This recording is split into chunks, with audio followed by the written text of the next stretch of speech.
Hello, I'm Matt Galloway, and this is the Current Podcast. It's going to be Christopher Morales-Williams winning this section, but is he going to run fast enough to unseat Chris Robinson? Oh, yeah. Oh, yeah. He just altered his lifetime best by close to a second, 44:49. And that is a new collegiate record. Oh, my goodness. Did not see that coming. In fact, that's a world record. Oh my goodness, yeah, world record in the 400-meter race set at a collegiate track event earlier this year by 19-year-old Canadian sprinter Christopher Morales-Williams. In the end, that record didn't get officially ratified because of technicalities with the particular race equipment at the venue. But as you heard, Morales-Williams caught the racing world by surprise. Now he's just weeks away from trying it again, this time in Paris. As part of our series Talking to Olympic Athletes Before the Games, he joins me from his dad's home north of Toronto. Hey, Christopher. Good morning.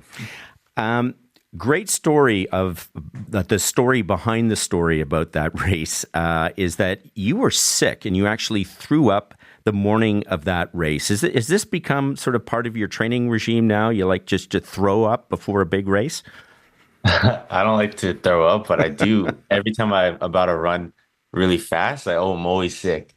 I always have like a stomach problem that day, and then now whenever I don't have a stomach problem, my athletic trainers back in Georgia, they're like, "Uh-oh, that's not good." Well, explain that to me. Why do you get the stomach problem? Is that nerves? I would say part of it is nerves, and part of it is just I have a really weak stomach. I've always struggled with that when it comes to track. I feel like there's not a lot of foods that I could really eat, that don't make my stomach hurt. And also being nervous, it typically makes it harder for me to eat. And so I tend to force myself to eat food. So because I need the nutrition, and that's where I kind of just start to get sick before a race. And has that changed over the years as you race more and you age more? Are you overcoming this? No, not really. Not really. It kind of just, I feel like it's always the same every single time I'm about to get into the blocks. I always have a little bit of a problem. And I've always had this, but it's really not that big of a deal because I could do great things with it. But yeah, I do. It would be nice to not, feel some sort of nausea before I run. Unbelievable. I mean, I've heard that for a few pro athletes too, that would get sick. I know hockey players who would get sick before games, but I hadn't heard it for the Olympians. Well, so as we mentioned and we heard, you had the world record sort of briefly, the indoor world record, until these technicalities came up. How did you feel when you heard that record wouldn't be formally recognized? It didn't bother me when I heard it. It was like, I remember my coach told me, and he called me in, it was such a serious meeting, and he just told me that. I was like, oh wait, it's not even that big of a deal because it's still the world's best, and it's still it's not like the time isn't actually an official time. Yeah. So it's still the national record and collegiate record and everything. So it's still an official time, which pretty much means if it's the world best, it means it's the world record. It's just not ratified. But it didn't really hit me hard, and honestly, it just gives me motivation to kind of just go and do it next year and then break it again so I could actually get it officially ratified. Tell me about the 400-meter distance. I love it as when I watch the Olympic events. You've got this combination of speed, stamina, and strategy. What makes you good at it? I would say what makes me best at the 400 is kind of just my speed endurance and my tolerance to lactic acid. Many athletes, or I would say every athlete that runs the 400, you start to get tired with this thing called lactic acid, and it makes your legs get all stiff. And, that's where people you kind of see dying at the end of the race. But for me, I don't really get lactic until after the race is done. And that's kind of where I excel at because I'm able to get out, not crazy fast, but I'm able to hold it and run pretty much an even split into my 400. And I just don't get tired at the end of the race. And is that something that training has given you, or is that just part of your physiology? We definitely do train that, but that is kind of just my physiology and just my genetics to make me build lactic acid slower than most people, which I'm very lucky to have. And when you set that time, I mean, what kind of confidence does that give you as you're heading into the Paris Games? It gives me confidence just because, I mean, I know that I could, go out there and run really fast. But not only that, but I also know that I don't have to be feeling perfect in order to run my best. And so going into the Olympics, right, this is going to be my first one. I'm definitely going to be nervous and definitely going to be anxious. And, it's definitely not going to go perfect. But at the end of the day, I kind of look back to all these other races I had and just see like, hey, if I'm not feeling great, that means I know I'm going to go out there and do something amazing. So I just got to have that confidence and kind of think back to the times when I ran fast and just kind of, have that help me through each race. Mm. And you didn't always feel confident. And I saw your Instagram post where you said, I lacked confidence as a kid growing up, and that was my weakest thing. And I thought that was an incredible revelation for an athlete of your caliber, really to admit that. Why didn't you have confidence as a kid? That's one thing I wasn't really sure. I just always, when it came to, I guess, just being more of an introvert growing up, and I don't know, just having like social anxiety when it comes to speaking to people in public, kind of like turned like, was in my personality. And then just kind of before each race, I just used to get so nervous, just so down. And I always was a negative person growing up. And I just kind of going into races, like I would just get so nervous. I would start to doubt myself so much into each race to the point where I ended up losing the race before it even started. And I would just beat myself up, and I just had no motivation to ever run. Pretty much all of the time I ran track, except for maybe grade 12. That was like the only year where I was able to actually control my nerves fairly well. But I just always had like just a lot of doubts in my life, and just doubts. And it just kind of made me not confident every time I did a lot of things. But it also sounds, Christopher, just listening to you, it also sounds like it wasn't a lot of fun when you were racing as a kid. No, like it was, I think, for the earlier years. But my favorite part about track was the practice. I loved practice, but I hated meets because I didn't like to be nervous. It wasn't really enjoyable. And I think for a time, track was never really it was never my favorite sport, and it still isn't. My favorite sport was always soccer, and that's what I wanted to do. But I do it because I'm good at it, and I enjoy practice. I love practicing, and I like the feeling of a race after it's done. But I don't like going into it. And I don't know, it's just hard to find the motivation, especially when your event's the 400. It's not really an easy race to do. That's true. I mean, I've covered a few Olympics for CBC, and I remember back in Beijing, I got to spend time with Donovan Bailey and Bruni Surin, and their event, of course, is the 100. But these guys exuded confidence. They're greyhounds. I mean, they're the big men on campus, and they would tell me that was the key to their success. So I'm really shocked at the success you've been able to have on the track while you're still fighting these sort of confidence demons. I mean, that's an incredible story. Yeah, I mean, like I feel like a lot of short sprinters are kind of like that, and I think that's honestly the key is like to be able to feed off of like being confident and feed off like, other people's nerves. I think that's kind of the key to it. And I try, but like that's not really me. I kind of just got to find it within myself to be able to run fast. I don't have to worry about, I don't know, showboating or being anything in front of other people. I just kind of got to be able to find it in myself, because other people don't really.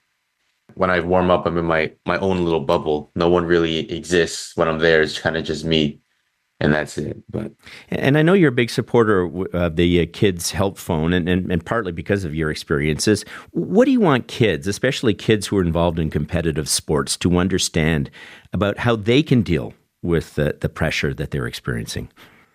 I just kind of want kids to understand that, like, at the end of the day, like I know people are going to be nervous, and they're nervous because of either themselves and wanting to impress, maybe their family or their parents watching. They just don't want to do bad, but they just need to realize, that it's okay to kind of make mistakes. I think that's the biggest thing that people are afraid of is making mistakes. And it's like, oh, I don't want to mess up. And therefore it kind of makes them not want to try something. And I think kids just got to understand that mistakes are actually the best part about learning, because that's how you're going to get better.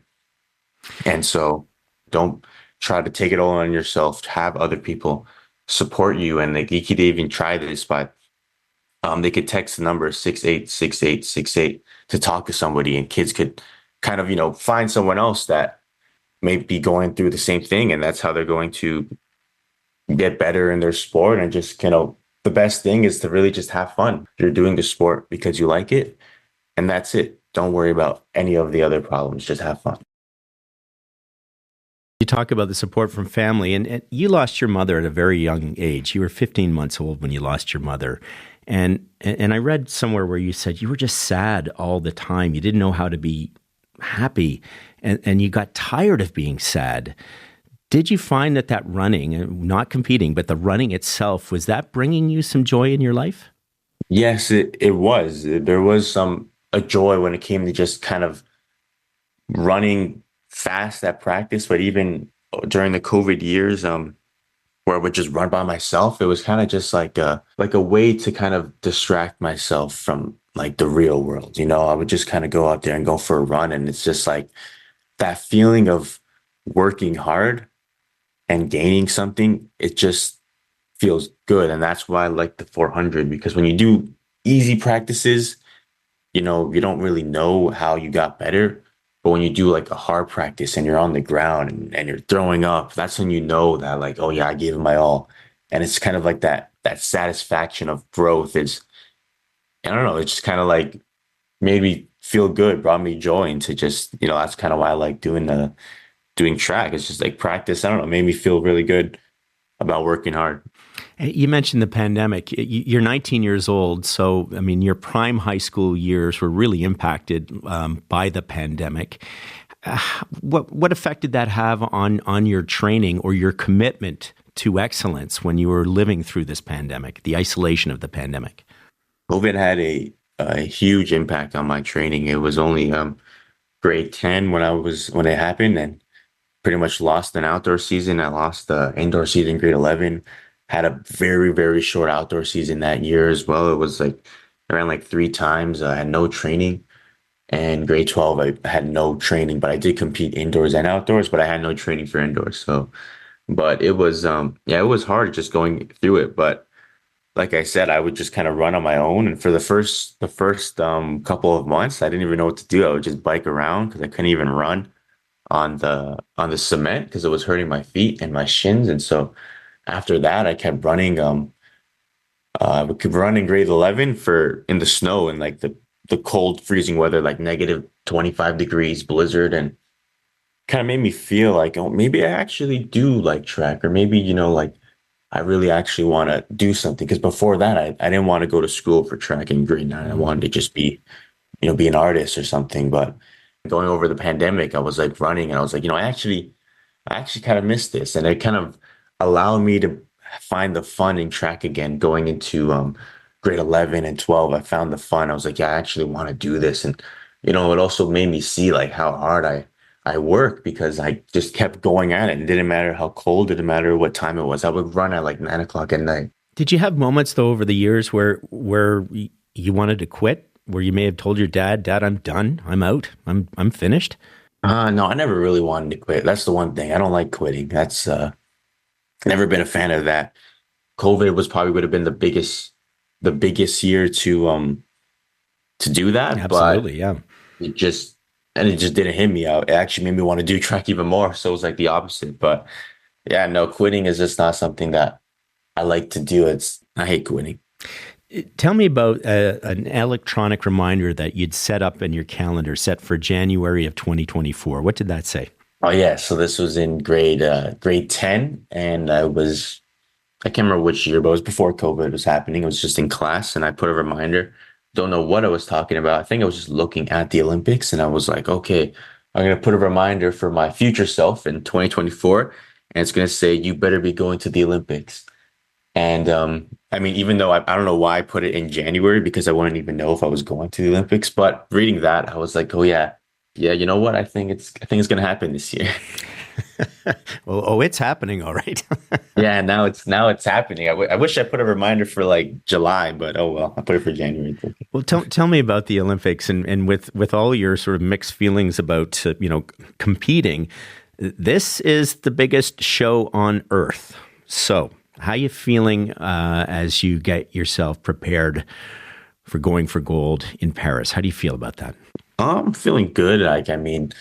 There's not much more work that I really need to do. It's kind of just staying healthy and just, staying sharp. And, of course, I'm going to shoot for gold, because if you don't think you could win, then why even be there? But I'm going to go there, try my best. But that's the biggest thing, is really just doing my best, kind of just being at that level, just knowing that, like, yeah, I actually made it this far, and knowing that it's really only the beginning and not actually the end. It's not like this is going to be my last Olympics. I got 2028 that I look forward to. And so it's like going in there and just doing my best, and whatever happens, happens. Because at the end of the day, like, I'm going to go back to school a week after and just get ready for whatever is to come. But it's just going to be exciting being there. Like, to be at the Olympics is just, it's wild. At 19 years old too, turning 20, because I'm going to be turning 20 when I'm there. It's just like, wow.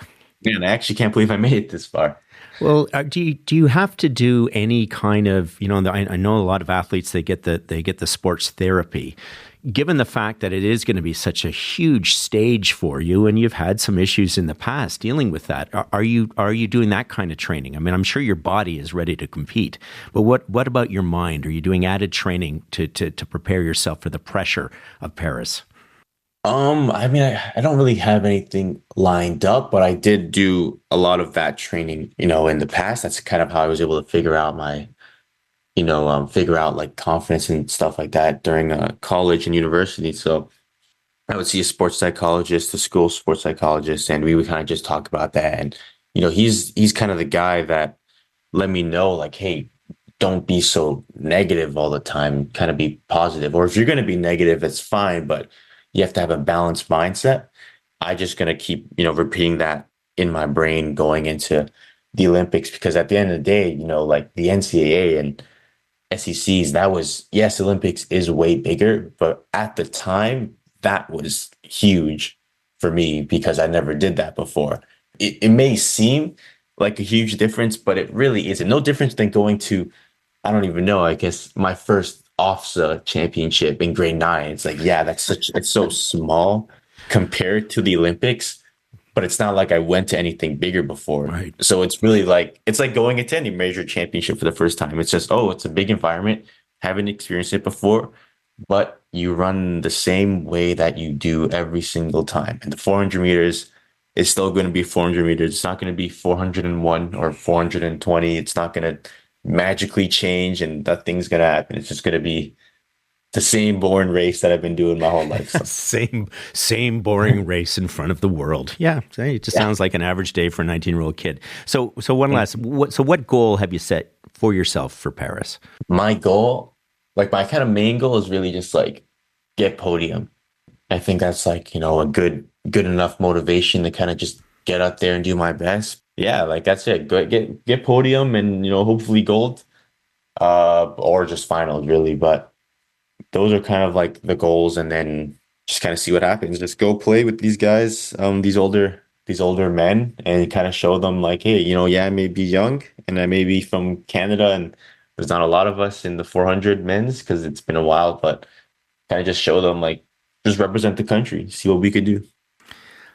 Well, I believe you're going to do great. Just do one thing for me. Have a light breakfast the day of your race, okay? Yeah, I'm going to try not to eat too much and then just throw it all up. Good luck and have fun, Christopher.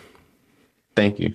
Christopher Morales-Williams is a member of Canada's Olympic track and field team, and I, for one, will be cheering my lungs out for this young Canadian at the Paris Games.